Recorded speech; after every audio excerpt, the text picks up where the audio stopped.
equipes nenhuma.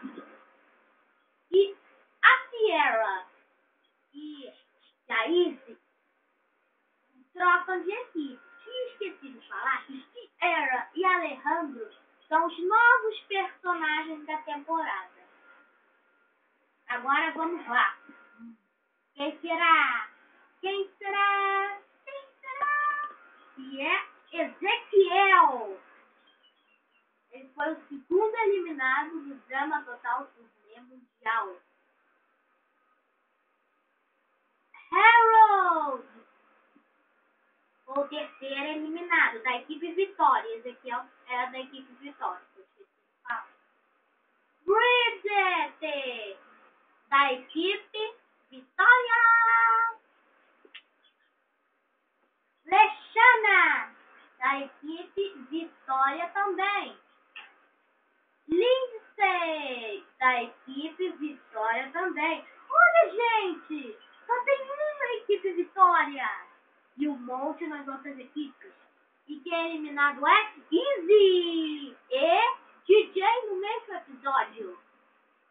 E é desfeita a equipe Vitória. Claro, só tem um. Ele saiu. E o Duncan volta. Como aqui tem 4 e ali tem 5, então seria justo ele vir pra cá. Então agora, e Noah Time. E Tyler, que é o meu personagem favorito. E finalmente, o primeiro da equipe Amazônia, Gwen.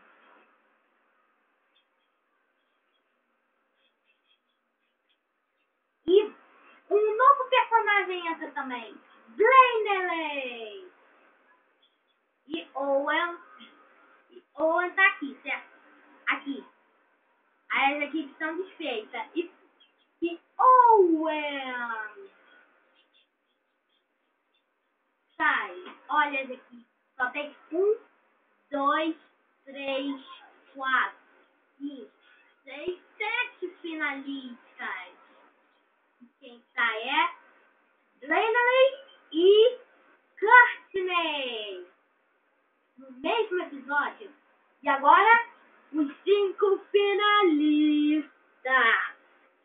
Os 5 finalistas. Quem será?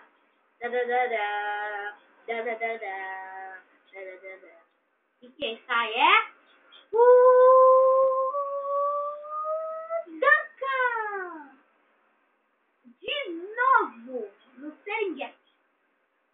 Os 4 finalistas. E quem sai é a Sierra. Sai o maníaco do programa. E agora os 3 finalistas. Quem será que vai vencer? Os 3 finalistas.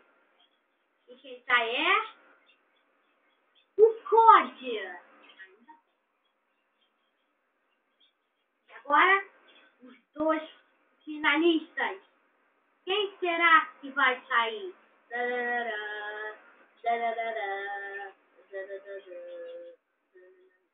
E quem sai é o Alejandro.